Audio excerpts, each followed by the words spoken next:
Hello বন্ধুরা, শিখা spicy কুকিংয়ে তোমাদের সকল বন্ধুদেরকে স্বাগত জানাই। বন্ধুরা, আজকে আমি নিয়ে চলে আসলাম তোমাদের সামনে খুবই সুস্বাদু একটি নতুন রেসিপি।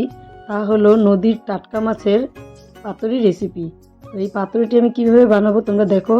আমি কিন্তু এই পাতুরিটি কোনো কলা পাতায় বা কিংবা অন্য পাতায় কোনো কিছুতেই বানাবো না, এটা বানাবো আমি ফ্রাই প্যানে।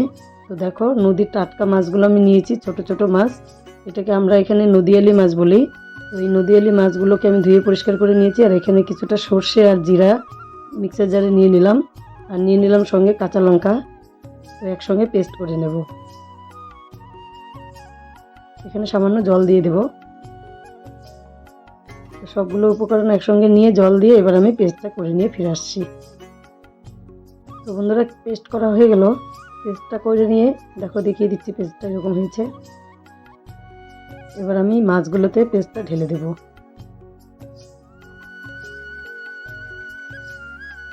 এই ছোট ছোট মাছ ভেজে না খেয়ে আমাদের বাড়িতে এরকম কাঁচা অবস্থায় যদি ভাপা রান্না করে বা পাতুরি করে, তো খাওয়াটা সবারই ভালো হয়ে যায়। আর কি, ভাজা মাছ বেশি খেতেই চায় না ছোট মাছগুলো। হ্যাঁ, বড় মাছগুলো ভেজে খেতে চায়। তো ছোট মাছগুলোকে এরকম করে নিয়ে নিলাম, সাথে একটা টমেটো দিয়ে দিলাম আর একটা পেঁয়াজ। এবার সবগুলো উপকরণকে একসঙ্গে ভালো করে মেখে নিচ্ছি। এটাকে তোমরা হাতে মাখা পাতুরিও বলতে পারো।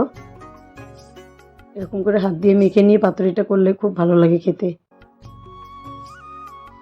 তো হাত দিয়ে যদি মাখতে না চাও তোমরা, তাহলে চামচ দিয়ে মেখে নিতে পারো। তো মেখে নেওয়া হয়ে গেল। এবার উনুনে একটা কড়াই চাপিয়ে দেব। কড়াই বলতে ফ্রাই প্যানটি চাপিয়ে দেব। তো ফ্রাই প্যান চাপিয়ে দিয়ে এবার ফ্রাই প্যানটি গরম হওয়ার অপেক্ষায় আছি। তো বন্ধুরা, ফ্রাই প্যানটি বড় হয়ে গেল। এই প্যানে এখন দিয়ে দেবো আমি তেল। এই রেসিপিও আমি সর্ষের তেল দিয়ে বানাবো, বেশি তেল দেব না। তো এতটুকু তেল লাগবেই। তো এতটুকু তেল দিয়ে দিলাম আমি। তেলও গরম হয়ে গেছে। এবার এখানে ফোড়নে দিয়ে দিব আমি কালো জিরা। তোমরা চাইলে এখানে কালো জিরার জায়গায় সাদা জিরাটাও দিতে পারো। তো আমি কালো জিরাটাই দিয়ে দেব। কালো জিরা দিয়ে দিলাম। জিরাটাও মোটামুটি ভাজা হয়ে গেছে। এবার আমি মাছগুলো দিয়ে দেব। যে মাছগুলো মেখে রেখেছিলাম সেই মাছগুলো এখন দিয়ে দেব।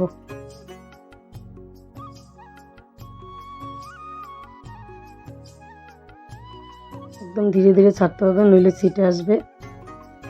মাছগুলো দেওয়ার পর এবার আলতো হাতে একটু খুন্তি দিয়ে নেড়ে চেড়ে দিতে হবে।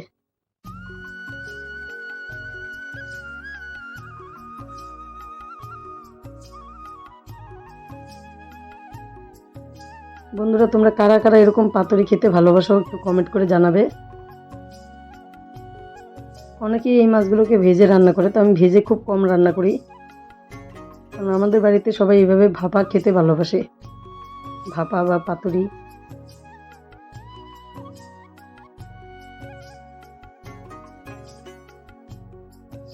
তো বন্ধুরা, বেশি নাড়াচাড়া করা যাবে না, একটু আলতো হাতে নেড়ে দিলাম। এবার দিয়ে দিচ্ছি যেই পাত্রে মাছগুলো মেখেছিলাম সেই পাত্রটা ধুয়ে একটু জল দিয়ে দিলাম। এর থেকে বেশি জল দেব না।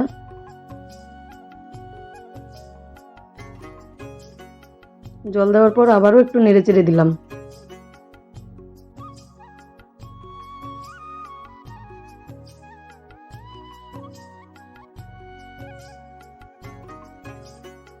তো নেড়ে চেড়ে দেওয়া হয়ে গেল। এবার ঢাকনাটি দিয়ে ঢেকে দেব।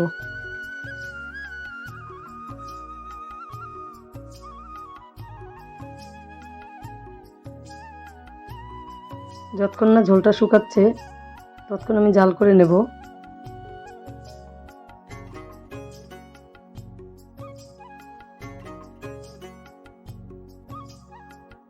ঝোলটা অল্প আছে। তো এই অবস্থাতেই আমি এখন ঢাকনাটা সরিয়ে দিলাম। আবারও একটু আলতো হাতে নেড়ে দেব।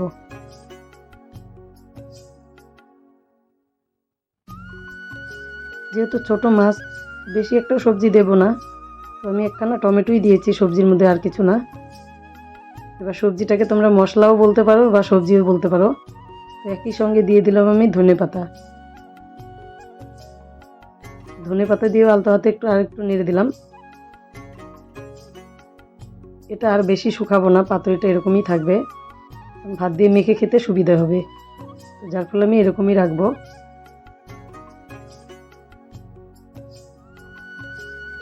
তো বন্ধুরা, এবার কিন্তু আমাদের পাতুরিটি রান্না করা কমপ্লিট।